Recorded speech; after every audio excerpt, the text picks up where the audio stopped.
Alright everyone, today we're going to be having a pretty important video, especially when patch 1.1 of Wuthering Wave is going to be coming, and this video is going to be on the stuff that you can do and prepare for yourself before patch 1.1. So basically it acts as a reminder and everything that you can do to prepare yourself, because yes, Wuthering Wave is a gacha game, so when you're able to actually prepare a bit for yourself, you do get that pretty good head start, and you won't have to really force yourself in order to farm stuff later on, because that can cost you a lot of time and at times money as well. Alright, so the first thing is pretty easy. I'm pretty sure you guys are mostly aware of it, but for those of you who don't, obviously is to complete the main story quest. Especially, I do advise you to actually go ahead and finish that off, because once we get to 1.1, obviously the next part of the story quest is going to be opening up, and if you haven't already completed the main story, some of the content I believe will be locked behind the next part of the story quest, so you won't be able to have access to it until you do that. And also the story quests give you a lot of union XP, as well as if you haven't completed some of the other side quests, it is a very good source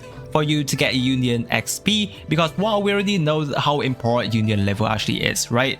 A lot of the content is locked behind union level. The higher union level you are, the more content you get to experience, and potentially not going to be missing out on some free gems, because while obviously the lower your level are, the harder for you to complete content such as Tower of Adversity. Therefore, yeah, most of the time we are missing out on quite a lot of gems, so do remember to clear out the main story as well as any side quests whenever you have the time. Next, another thing that is also very important is obviously the event. There are a lot of events and many of it is time gated, especially this one, right? The Wuthering Exploration, because you're only limited to getting 20 XP every day, and currently at this point in time we only have like just over 3 days left. So if you guys actually haven't started this, I recommend you to start now, because you won't be able to actually get to the final level, for assuming if it's only another 4 days of reward, that will only get you an 80 survey point at max, which only gets you to a level 3, which is also still pretty good because you still get that 200 astrites. Other than that, guys, Depth of Elusive Realm, you guys better do this now if you haven't already completed everything, because yes, after that it will reset, right? There probably is going to be a new Elusive Realm for every patch. The thing about Elusive Realm is that it does give you quite a lot of free rewards, astrites. Each of the level that you are able to clear does give you quite decent reward, and also on top of that, in the shop there are a lot of different rewards that you can buy as well. So if you haven't completed already, you are missing out on not just 300 max astrite, but also these things are very good as well, because they give you a specific echo with the correct element of your choice. So it is one of the best things in here together with the astrite. Other than that, right, it also gives you echo experience, which is also very important, shell credit, and all those kind of things as well, right? If you haven't already done so, you better do it. Now, you might be seeing that I haven't actually done it because this is my alt account. I'm showing you guys on my alt account, so I'm trying to finish this as well, right? Obviously there are some other events, like a Lost Smelt, very easy for you guys to complete, because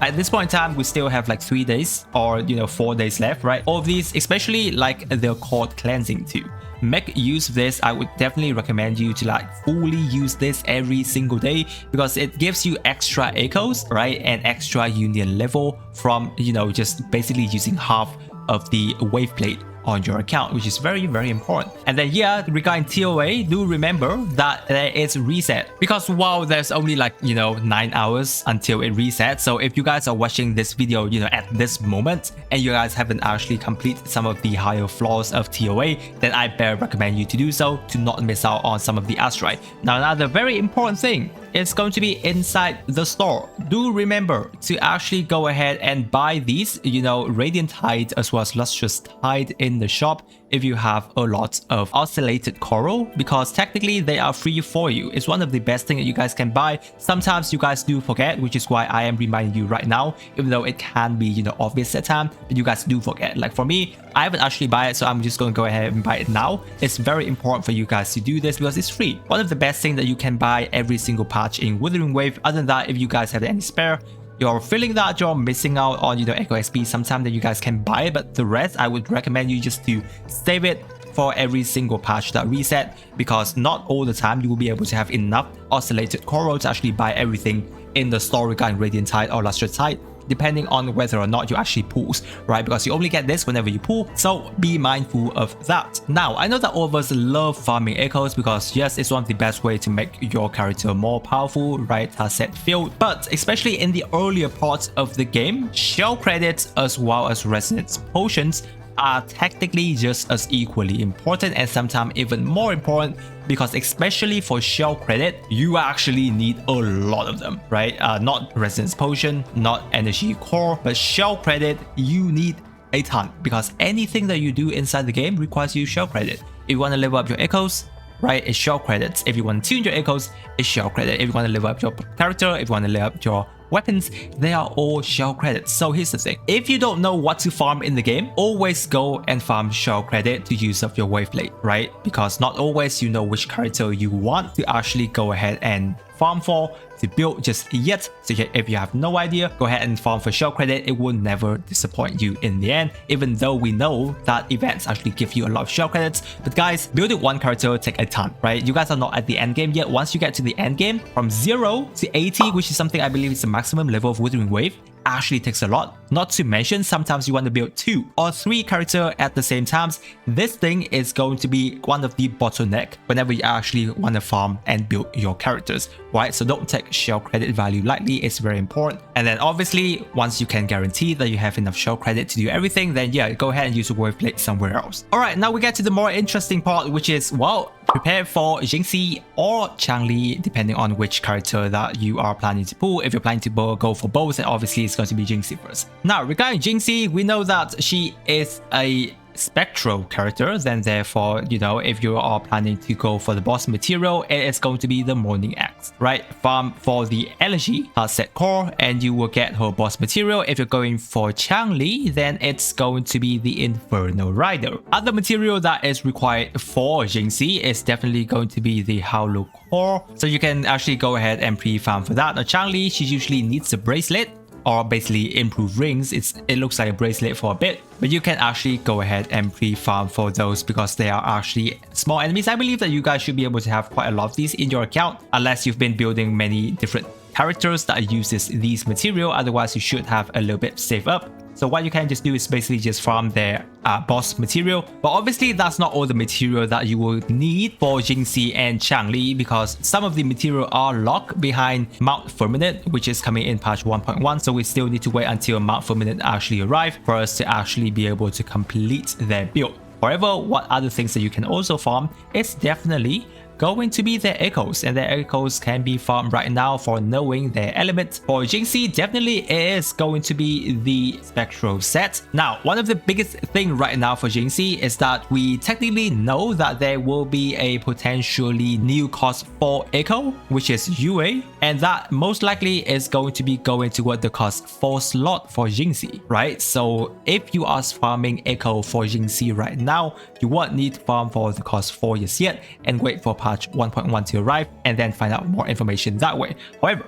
if you are going for, you know, the other pieces, right, cost 3 are always going to be spectral damage bonus, which is a guarantee, and then the other cost 1 is going to be attack, right? Obviously, you know, substats always going to be trying to get the best crit rate and crit damage as you can, and then once we get to cost 4, crit damage, or obviously crit rate, obviously we have to wait until more information, official information on Jinhsi. But right now, spectral set is going to be for Jinhsi. And then, wow, yeah, Changli is a fusion character, so definitely you want to go ahead and have a fusion set for Changli. Right now, obviously for the cost 4, Infernal Rider is going to be there. We don't know exactly what crit rate and crit damage Changli would need just yet for in terms of official information. So technically speaking, you guys just farm as much Infernal Rider as you can once, you know, whenever you can, and then just save them there and use them whenever Changli actually comes, or we have official concrete information toward Changli for you guys to build. Obviously, other than that, it's going to be fusion, double fusion, always, right, and then attack. Now, these kind of things, farming are going to take a lot of your resources already, so we only have like,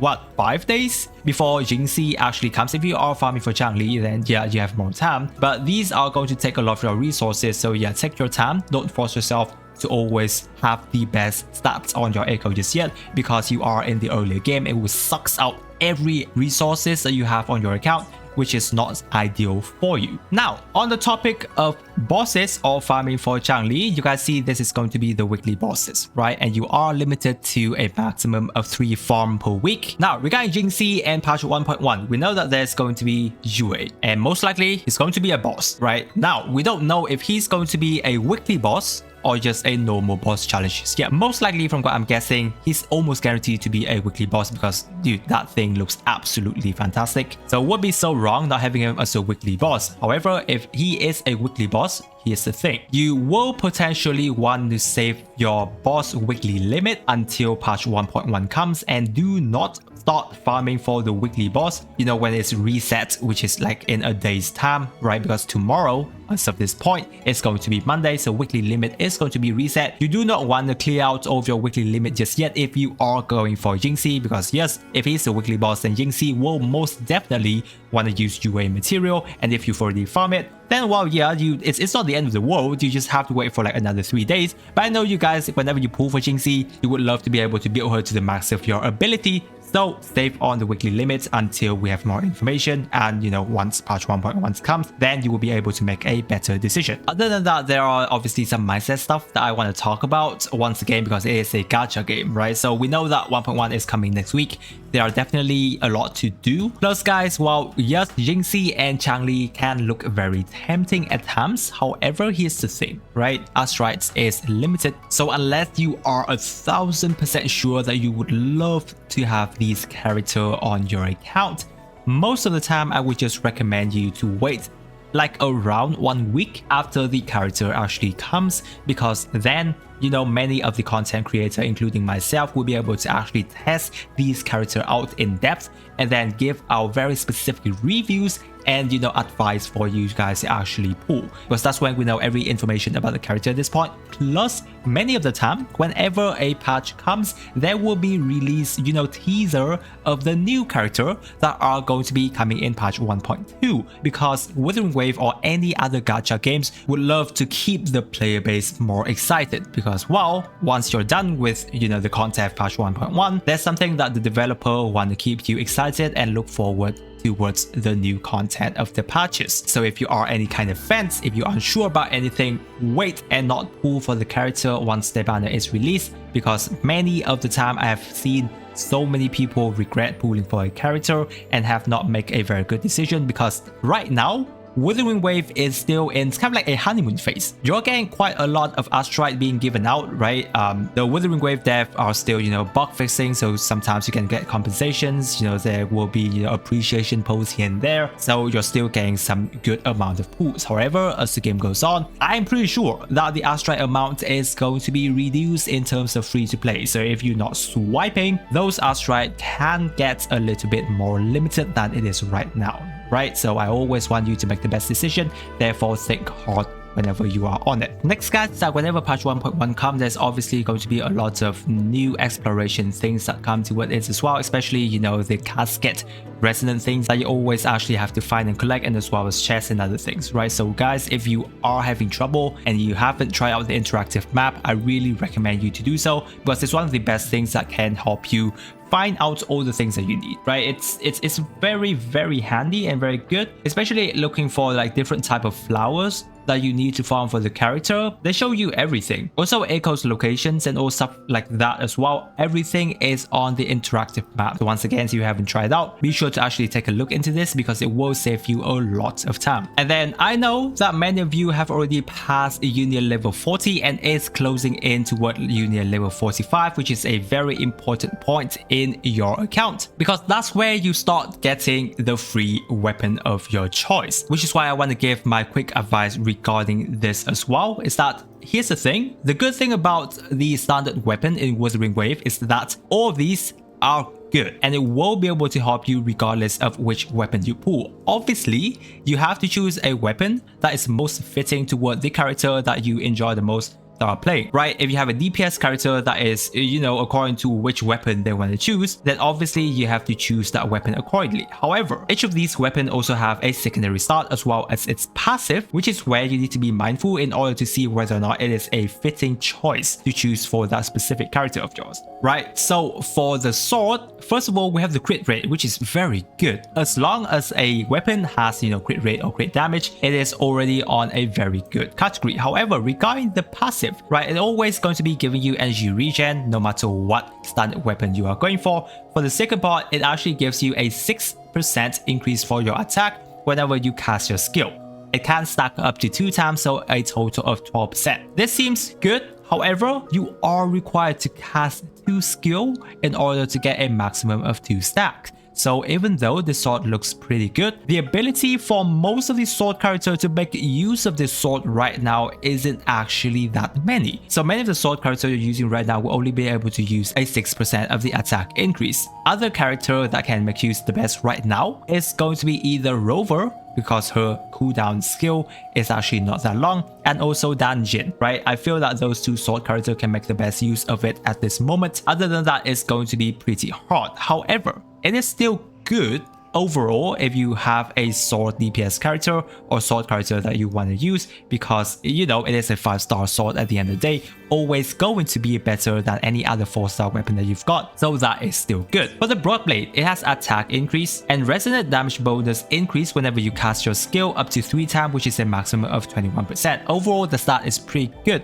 However, it is only for liberation damage. So many of the Broadblade characters will not be able to make full use of this because, for example, characters such as Sharo, while he does go into his burst, he has his enhanced attack whenever he goes into his burst. However, his basic attack then is still considered to be a basic attack increase. The only a part of Sharo kit will you be able to make use fully of this liberation damage bonus. Most of the time, it's just only going to be 1 instances, and that's not actually too good. Not to mention, you will still need to cast your skill up to 3 times for you to have a maximum stack. So unlike the sword, where you only need to cast 2, here you need to cast up to 3 times for the maximum stack, which is, on paper, isn't really that good for many Broadblade users out there that we have in the game right now. Static Miss.